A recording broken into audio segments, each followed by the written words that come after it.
Meanwhile, for years, D.C. has let crime run wild. And this culture of crime trickling down to teens is now everywhere. When there's no consequences for actions, there's no incentive to, I guess, follow the law. Well, that's now coming to an end. The House has passed 2 bills aimed at cracking down on crime in Washington, D.C. to begin with. The first, introduced by Congressman Byron Donalds, would limit the city's ability to enact changes to criminal sentencing laws and lowers the age for youth offenders. So if you're a teenager, maybe you'll pay the price for your crime. The second bill lowers the age of juveniles to be tried as adults for certain violent offenses to 14 years of age. Believe it or not, this is needed. But Democrats say crime bills don't work.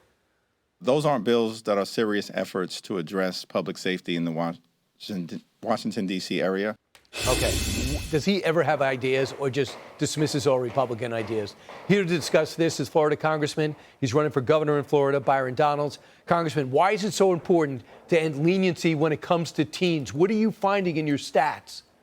Well, what we know is that it is actually teenage crime, youth crime in D.C. that's leading to these issues. The bill that I sponsored that we passed in the House would make juvenile sentencing available to people under the age of 18. In D.C., prior to my bill, it's under the age of 25. So what you have people between the ages of 18 and 25, they're carjacking, robbery, etc., assault, and they're getting these juvenile sentences. That is outside of the mainstream of what happens in every other jurisdiction in the United States. So all we did was make D.C. live the way the rest of the country lives. Very, very simple, common sense policy. Look, you don't want to give up on a 13-year-old that might decide to hang out with the wrong group or have terrible parents. But maybe there should be more rehab there or more therapy there than maybe a 28-year-old who's been arrested 14 times. But that can be addressed. But meantime, you got to keep people safe on the streets. I was struck by these numbers in New York, who was saying that a lot of crime numbers, if you are to believe them, are going down. But when it comes to youth, they are not. For example, through the 5 boroughs, there was 5,623 felony youth arrests in fiscal year 2025. That's up from 2,200 in 2018. So when they raised the age, the crime went up for the teens. So that should be enough. When you see stats, you got to react. In sports, you do that all the time. What's so difficult when it comes to crime?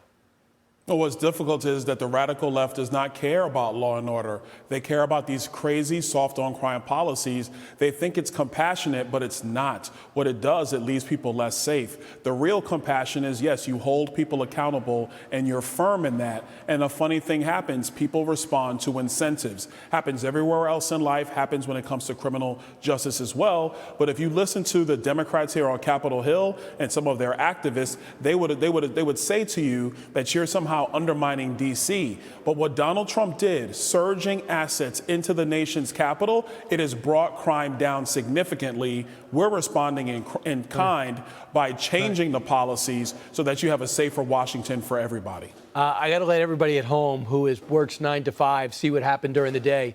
You had a huge clash with Congresswoman Tlaib, who's usually so calm and very measured. I'm being sarcastic. Watch this.